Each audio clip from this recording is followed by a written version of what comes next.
ईश्वर पर भरोसा इतना रखो कि जब आपकी इच्छा से काम न हो तो समझ लीजिए कि ये उसकी इच्छा है, और जब आपकी इच्छा से काम हो तो समझ लेना उनकी कृपा है।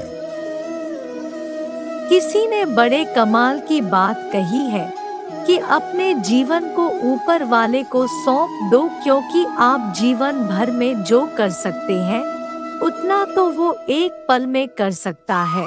आपके लिए एक छोटी सी कहानी। यह कहानी महाभारत के युद्ध के प्रारंभ होने से पहले युद्ध भूमि को तैयार किया जा रहा था। कुरुक्षेत्र की भूमि को समतल बनाया जा रहा था, पेड़ों को हटाया जा रहा था। उस युद्ध भूमि का मुआयना करने के लिए एक दिन पहले निरीक्षण करने के लिए भगवान श्री कृष्ण और उनके मित्र धनुर्धर अर्जुन पहुँचे। वो मुआयना कर रहे थे, देख रहे थे तैयारी किस तरीके से चल रही है। तभी एक चिड़िया उड़ती उड़ती आई और भगवान श्री कृष्ण के पास आकर के बोली कि भगवान, मुझसे क्या गलती हो गई? मेरी दुनिया आपने उजाड़ दी। यहाँ युद्ध भूमि को तैयार किया जा रहा है, पेड़ों को गिराया जा रहा है। एक हाथी ने आकर के मेरा पेड़ गिरा दिया। मेरा घोंसला उस पर था, वो घोंसला गिर करके जमीन पर आ गया। उसमें नन्हे नन्हे बच्चे हैं। हमारी जान बचा लीजिए भगवान, अब सब कुछ आपके हवाले है। भगवान श्री कृष्ण ने कहा कि मैं इसमें क्या कर सकता हूँ, मैं तुम्हारी मदद नहीं कर सकता। यह तो नियति का पहिया है, समय का पहिया घूमता चला जाता है, इसमें मैं क्या कर सकता हूँ बताओ? वो चिड़िया रुआंसी हो करके बोली कि भगवान, मुझे बस एक इजाज़त दे दीजिए।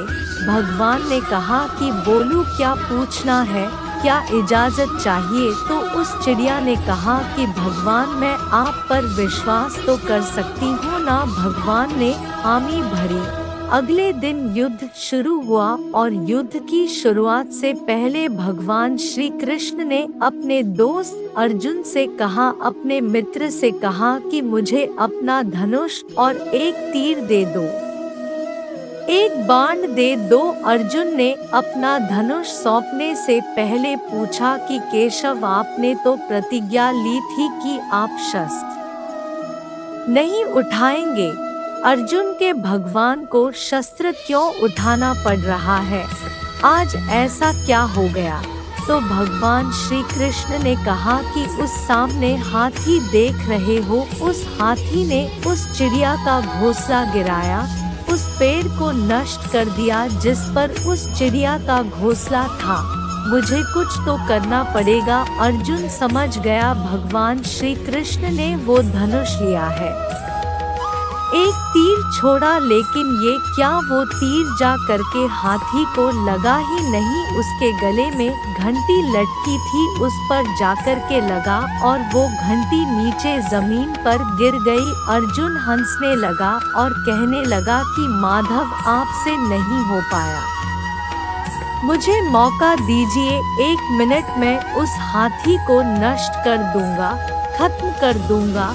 भगवान ने कहा कि नहीं हो गया, बस इतना काफी था। अर्जुन ने भी ज्यादा सवाल जवाब नहीं किए। 18 दिन तक युद्ध चला और उसके बाद में जब पांडवों की जीत हुई तो एक बार फिर से उस मैदान को साफ किया जा रहा था, क्योंकि काफी युद्ध के बाद में जो नुकसान हुआ था, बहुत सारा सामान गिरा पड़ा था, साफ सफाई चल रही थी। भगवान श्री कृष्ण एक बार फिर से अपने दोस्त, अपने मित्र अर्जुन के साथ में उसी भूमिका करने के लिए निकले और अर्जुन से कहा कि एक काम कीजिए, मेरे रथ से उतरिए और जाकर के नीचे वो जो घंटी रखी है उसको हटा दीजिएगा। अर्जुन चौंक गया कि हमने युद्ध जीत लिया है, हम इतने महान बन चुके हैं और यह मुझे एक घंटी उठाने के लिए, युद्ध भूमि की साफ सफाई करने के लिए कह रहे हैं। लेकिन जानता था भगवान है, कुछ भी कह सकते हैं। रथ से नीचे उतरा जा करके उस घंटी को उठाया, साइड किया और जैसे ही उस घंटी को उठाया वैसे ही उसके नीचे से नन्हे नन्हे बच्चे चिड़िया के फड़फड़ाते हुए उड़ान भर ली। उन्होंने उड़ गए। अर्जुन की आंखें नम हो गई। उस घंटी के नीचे था वो घोंसला उस चिड़िया का जो मदद मांगने आई थी। 18 दिन के युद्ध में वो चिड़िया और उसके बच्चे सुरक्षित रहे, क्योंकि घंटी वहां पर उनका सुरक्षा कवच बनकर आ चुकी थी। चिड़िया ने शुरुआत में सिर्फ ये कहा था कि क्या भगवान मैं आप पर विश्वास तो कर सकती हो ना, और भगवान ने हामी भरी थी।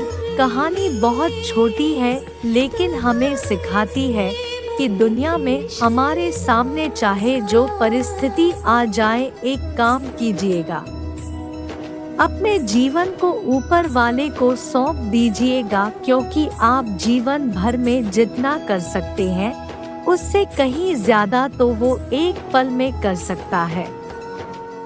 हमेशा आपसे कहता हूँ कि मेरे आशीर्वाद के साथ, अपनी सच्ची मेहनत के साथ और अपने परिवार के प्यार के साथ कर दिखाओ कुछ ऐसा कि दुनिया बनना चाहे आपके जैसा।